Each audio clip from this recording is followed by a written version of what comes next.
Hello and welcome back. Alright, in this video we're going to be taking a look at pointers again. This time, instead of mostly whiteboarding, we're going to be spending most of our time in code trying to figure out how we actually work with pointers, mostly because the syntax of it is pretty confusing at first for people, so I want to make sure that we get a good understanding of what pointers are and how they work in memory. Alright, so if you remember back from the last video, so I just have a standard C++ project right here with just an int function. There's nothing else special with that. Alright, so if you remember back from our last video, the way we actually declare a pointer variable is the data type. So let's make one called, of type int. Then we use a star, and then we name it something. I will name mine PTR. Quick caveat, or quick side note: you can place this asterisk anywhere you want to. You could have it like this. You could have the int or the asterisk up next to the int, or you can have it the way I had it, like this. I will let you in on a little secret as to why I put my star next to my variable name and not like this. In C++, we can define multiple variables on a single line. So if I did something like this, int star ptr comma x, what it looks like I've just done is created two int pointers, one called ptr, one called x. That is not what I have done. What I have actually done is created a variable called ptr that is a pointer of type integer, and I have declared a variable named x, which is of type int. The star does not connect itself to the data type. It connects itself with the first variable name. So in order to reduce the confusion of thinking I have two pointers right here, I always group my star with the pointer, or with the variable name. Now up in you'll see the main function doesn't have it the way I just told you. That's just the default template, and I typically don't mess with it. But okay, so this is how you declare a pointer. You do variable type star name. So we have an int star pointer. Now in C++ and pretty much any other programming language, pointers are somewhat useless unless they're pointing to something. So in order to have a place for this pointer to point to, we're going to create another value. And I'm going to create another int, and we will call this x, and I will set it to the value 255. Alright, so let's go ahead and take a quick look what this already looks like. So if you remember from last video, we have our memory. It's segmented into two things, two sections. First is the stack, and then we have the heap. Okay. So if you see, we've declared a int star pointer. Well, we need to create space for that on the stack. So we will create our int star pointer. We'll just put ptr in here. And on my system, this is actually 8 bytes, because I have a 64-bit box. On yours, it might be 4 bytes. So I'll put that in parentheses down here. Okay, so that's actually completely unreadable. So let's do it out here so I can write it bigger.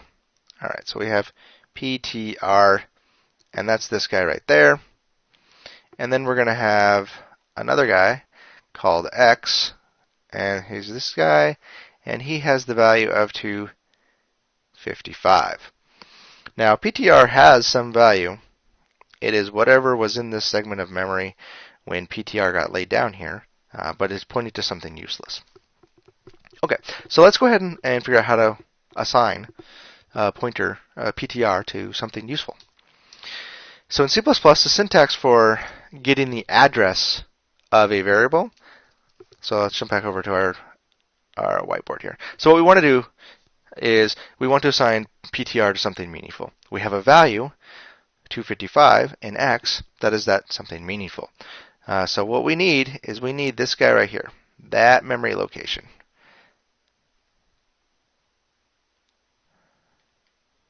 We need that memory location to be placed into this spot in memory. So how do we do that? Well, we write PTR, we write an equals, just your normal data assignment, and then we use the special operator AND. That's an ampersand, Shift 7 on most keyboards. And then we have the variable name. And so what this operator is, it's the address of operator. It figures out for you what this guy is right here, the starting point of X in memory. And so with that data, we can store that into what PTR is. And so that means it's going to put this memory address right here, and then we will be able to refer to this place in memory using this variable PTR. So let's go ahead and see how to do that. So what I'm going to do is I'm going to cout, and I'm going to write PTR equals PTR. I'm going to do cout. I'm going to do X equals. And I'm also going to do cout the address of X, because I want to show you what's going to happen. Alright, so we build, we run, and we see PTR equals some long, funny looking string. If you're not familiar with what that string is, it's a hexadecimal number. So whenever you see a 0x followed by a string of numbers and digits, numbers and letters here, that's a hexadecimal number, and that's a base 16 number. So the counting in a base 16 number goes from 0 to 9, and then it uses the letters A through F. So A is 10, B is 11, C is 12, D is 13, E is 14, and E is the value 15. It turns out that because 16 is a power of 2, and our systems are broken down into groups of 4 bits a lot, or 4 bytes a lot, using base 16 helps us write long numbers easily, succinctly, and we can actually do some handy grouping. But just a side note. So basically, it's just a way of writing a bigger number with less digits. All right, so PTR equals that big long. What that is the memory address. X equals 255, and the address of X equals that same memory address. So when you output the value of PTR, what you're actually going to output is the memory address. Whenever you're working with PTR directly, just the variable itself, you're always going to be dealing with the memory address. That's something to keep in mind. It's always the memory address. If you actually want to follow the pointer trail, there's a special way to do that. So PTR, so this guy right here has a value that points to this memory location. If you want to follow this pointer tail to this block of memory and figure out what the value is, there is a special dereference operator that we use. And that dereference operator is conveniently the star. So if we do cout, and we'll print out the message, PTR equals, we do star, PTR, and we do endline. What that does, let's go ahead and run it and see the output. You see that PTR, or star PTR equals 255. What that does is it grabs this memory address that PTR is assigned to, walks the memory, or goes to the location in memory that is stored at this variable, and returns back this data. So I hope that makes sense. It's dereferencing. Just always think of following the memory trail to where that value locates. Okay, so that's how we assign pointers to some interesting values. You notice that we're using pointers, but we're not using any dynamic memory here. Pointers do not imply dynamic memory. That's actually very important to grasp.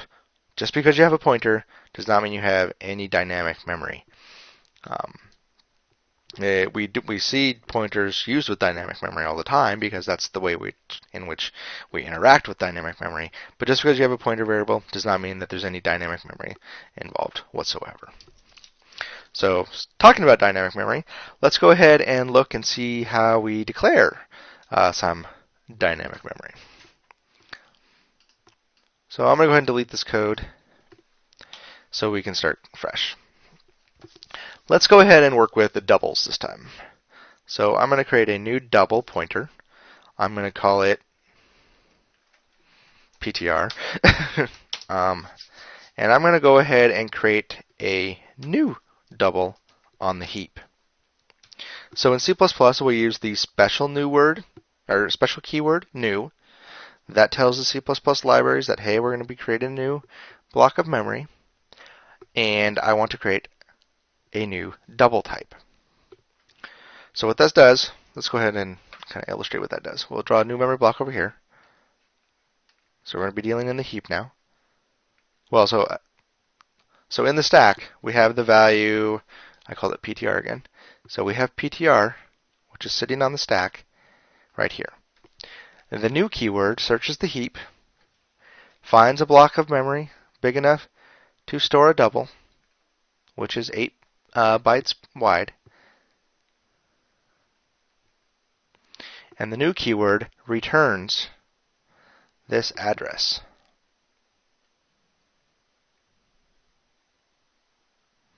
Of memory. So after we execute this line of code right here, PTR, the value of PTR right here, is pointing to this location in memory.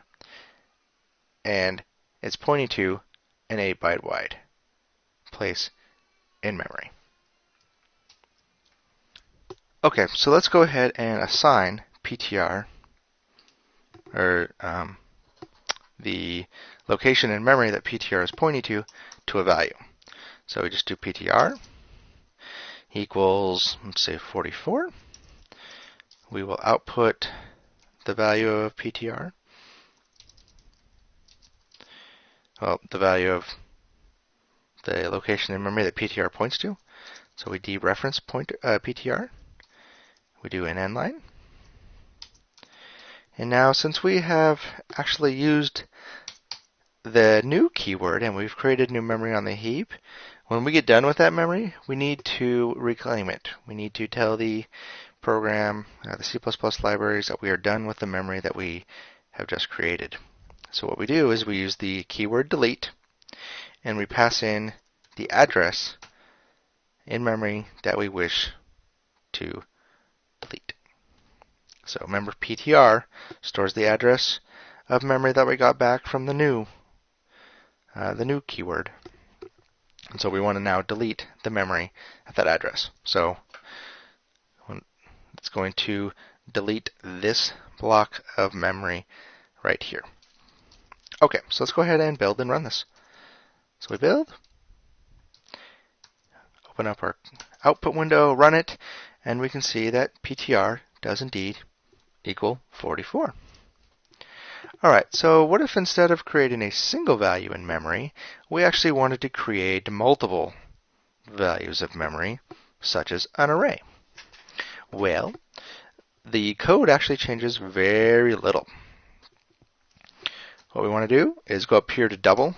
We'll use a brackets. Let's create an array of length 12. Actually, let's go ahead and let's pretend that we have int, we have length 12. And we will pretend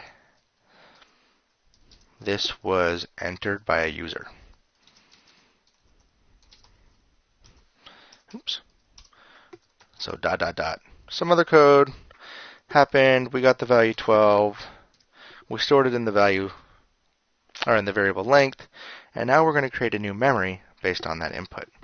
Alright, so we need to change that part of the code. This is technically still correct, and we will talk about why. Delete, what we need to do is we need to tell the delete semantics that we're actually deleting an array now. So what we do is we pass in the brackets. Oh, well, we write the brackets there. All right, so let's jump over to our whiteboard and see what's happening. Okay, so we have our block of memory. We have the stack still. On that stack, we still have pointer, PTR, which is 8 bytes. So this is still 8 bytes. And now it's pointing to some block of memory that we have created. And it's going to get you back this address. So it's pointing to this place in memory. And this size of memory, so we said it was 12. Doubles are 8 bytes. So this block of memory, if I can multiply 12 by 8, should be 96 bytes. Alright, so we've just declared 96 bytes of memory. Let's go ahead and build this. You see that it succeeded. Open up our output window and run it. You might be kind of confused here that everything happened and that PTR still equals 44. So let's see what's going on there. So PTR is pointing to this block of memory. This block of memory has 12, 1, 2, 3, 1, 2, 3, 4, 5, 6. Perfect. Alright, so this has 12 areas of memory that it has available to it because our length, so we did our array of size 12. 12, so size, let's do this. Size is 12. Okay, so our size of our array is 12 elements. Let's actually delete that box. There's no need for it. Alright, size is 12 elements. Okay, so here's our block of memory. This is our array that we created. The new keyword gave us back 96 bytes of memory, and we know that this is actually an array. Well, so what happens when you do star PTR, oops, that's an R, star PTR, it just follows this chain. And so what it does is it points to the first value, or the first element in our array. So when we assign that value to, was it 44? Yes. When we assign that value to 44, it just writes 44 right here in memory. And that's perfectly valid. That's perfectly legal. That's exactly what we're telling the compiler to do. So let's see. When we're dealing with arrays, we know that we can assign values based on an index, right? So we do array, bracket, some index that is between 0 and length minus 1. So let's set the 6th element equal to 11. Alright, so what is that going to do? Oh, sorry, that was the array index 6. So we have 0, 1, 2, 3, 4, 5, 6. Here is the value, the 6th, the index at 6, and we're going to set that value to 11. So how do we get to this location in memory? Well, so what is this doing? So, I'm sorry, we don't have a thing called array. We have a thing called pointer. Alright, so we're doing the index of 6 for PTR over here. Alright, so we have star PTR. So what we have was we have PTR 6. Alright, so what this is actually equivalent to is PTR plus 6. So we've said that we want to offset into the 6th, offset 6 elements, right?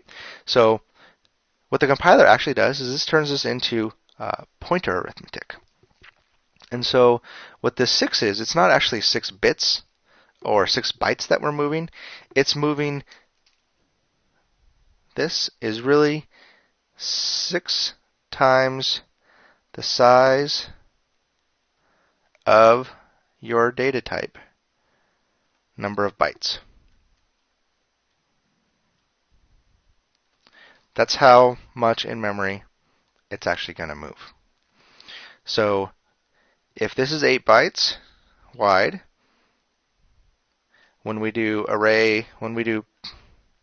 so let's say PTR equals the memory address of 1000. When we do PTR plus 1, the new memory value is going to be 1008.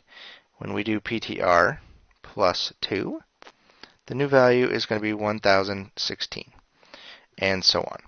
And the reason is that we need to actually be able to index this value.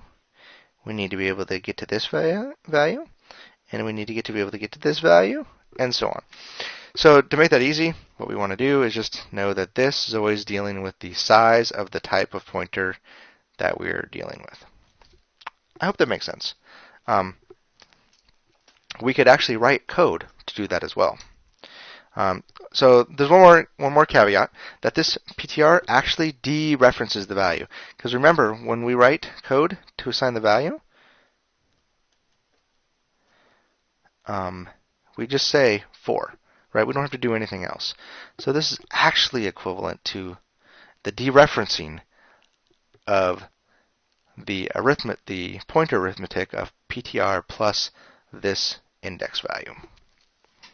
So the generic way of writing this is PTR I is equivalent to star PTR plus I.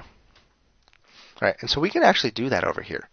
We could write star PTR plus 3 equals 7. And let's go ahead and output some of our data for our array, and I'll show you that these values are actually true. All right, so we have done, we want to do 3 things. So we want to do PTR of 6 and PTR of 3. And I'll show you that these are actually equivalent by doing this. Now, if I haven't lied to you, our 3 values that we should see in the output window are 44, 11, and 7. So we build, show the output window, run it. So the 7th element, index 6 of PTR, in our double array is 11. Our 4th element, 3rd index, or the index value of 3, equals 7. And that's exactly what we have in our code. These two, let me show you just in code what this is. These 2 lines are equivalent. Equivalent. Alright, so that's what's happening underneath. That's how pointers are working. That's why we don't actually know, really. Like so whenever you see this right here, you might see this double pointer. You know that PTR is a pointer, is a double pointer, but you don't really know it's an array, other than the fact that we've created the array. There's no way that you can tell that just given the fact that it's a double star, that it's an array. It could just be the single value like we did up here. So keep that in mind. That if you're getting pointers back from some other code library, you need to know the semantics of what's going on in the code, and that should all be well defined. But just keep that in mind. So when you get a pointer, the compiler doesn't know that it's an array. So this syntax is just a special way of moving a memory address or incrementing a memory address location so that you can access the data at those locations. And so this allows you to actually you could do minuses too. This is why we can override our round so easily as well. So let's say we went 13. Well, that's going to go right here, and it's just going to add. It's just going to add 8 more bytes to this location, and it's going to overstep our bounds. We can also subtract, and it does the exact same thing. It just goes back 8 bytes. Since we're dealing with doubles. So, yeah, I hope that makes sense. You can play around with it, practice, output the different addresses, the different values. You can do all of these are legal. You could even do the address of PTR, like, because even pointers since they're a variable, they have some location in memory right here. This is going to be the address of PTR, right? This is a value thing. We can actually store this in a variable, and that would be of type double star star. Let's go ahead and write that in code. If we wanted to store the address of pointer, what is that going to look like? Double star star. Let's just say dptr equals the address of PTR. We build it. It gives us a warning because we're not actually using it, not because the syntax is incorrect. Let me output it, and so it won't give us the funny warning.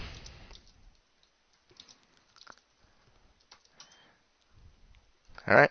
So yeah, I mean, just conceptually think about it in these terms. Whenever you see a pointer and you're having any sort of confusion on what's going on, draw yourself a little diagram and figure it out. So if we had a double star star, what does that really mean? Okay, so I know that it's a double star, so that means that this value right here is pointing to a variable, a place in memory that's actually storing an address of a double. So, okay, now I can go down to the next line and say, okay, so I'd follow the chain, and then I can get my actual double value out of this 8-byte piece of memory. So, I think that about wraps it up for this video. We talked about pointers, dynamic creation of memory, and pointer arithmetic. I hope that all made sense to you. If it doesn't, shoot me some questions over in the C++ forums, and if it's still really confusing to people, we'll try to come up with another video to show some more examples maybe, or to walk through some people if people have specific questions, or if there's a lot of people that aren't really understanding what's going on, and we can try to dig deeper. But I think that covers it. I don't think I left out anything that's super critical. We talked about how to dereference. Oh, though I will actually tell you one more thing. Never dereference a pointer that you don't know where it's pointing to. That's very, very bad. If we were to delete this code, let's go ahead and delete this. Let's show you what happens. It's not a good thing. And all right, so I said I have this double pointer. That's great. This is really it's a non-initialized pointer. It's essentially a dangling pointer. And so what a dangling pointer is that you have your memory block. So we have our stack. We have our 8 bytes for our PTR, right? And so this is holding a memory address because there was some data that was in this memory block when PTR got laid down to it. And so it's pointing off somewhere into La La Land into the heap. Now, if you actually try to dereference this on the Mac, you're going to get a special exception, which is equivalent to the one you're going to get on Windows. So this right here, this is really bad code. Okay, don't think this is good. I mean, it's syntactically correct. So we build it. Let's go ahead and get rid of this stuff, just so we don't get any funny warnings. All right, our code compiles clean. Everything's good. Open up the output window. Run our program. Oh, we get this execute bad access. So our program just crashed right here. We tried to access memory that was not ours. This is super bad. Don't ever do this. If you ever see this, you know you've made some fatal flaw in your program where you either have deleted memory. So if we had memory that we allocated, we did new double, and then we deleted the pointer, and then we tried to access it. We run it. You know, this is going to say, oh, that's okay. This is really not.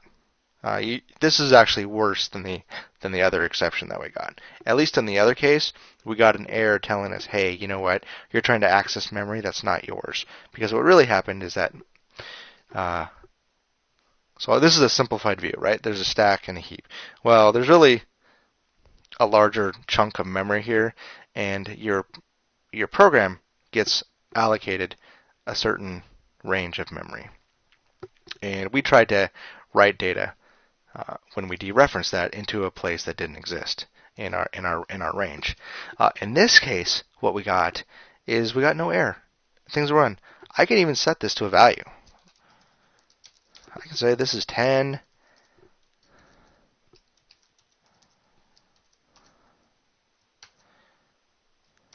Right? It outputs 10. All is happy.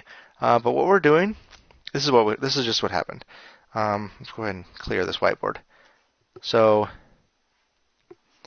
we have PTR. It's pointing to this double that we created. All is happy. Then we went along in the delete, and the delete told the heap manager that this block of memory right here, hey, that's free. Well, so hold on, we set this to 10. No, actually, we didn't set it to 10 yet. This block of memory, yeah, this isn't yours anymore. This is mine to deal with and do what I please. But then we went along and created and assigned this to value of 10. Well, there's nothing stopping the heap manager from coming back on the next new call to grabbing this memory again and passing this pointer, this memory, to some other pointer. Let's call it D. And then D might go along and set this to value to 10, let's say 101. And then we're going to access our pointer again later, and our value of 10 got changed to 101. So you can see how that's a problem. So you need to be very careful in your code when you're dealing with pointers. Make sure you always own the pointer. It's kind of, sometimes you'll see this practice, is we'll set the pointer to 0. And what that does is it sets it to null. It basically tells the C++ libraries, if you're trying to access any data on this pointer, bad things will happen. So we'll actually get an error now when we run this code. We get the exec bad access again, which this is always infinitely better than the previous problem, because at this point we know there's an error. In the other case, we didn't know there was an error. Our program ran successfully. We got the right values. And that could be a really hard bug to track down.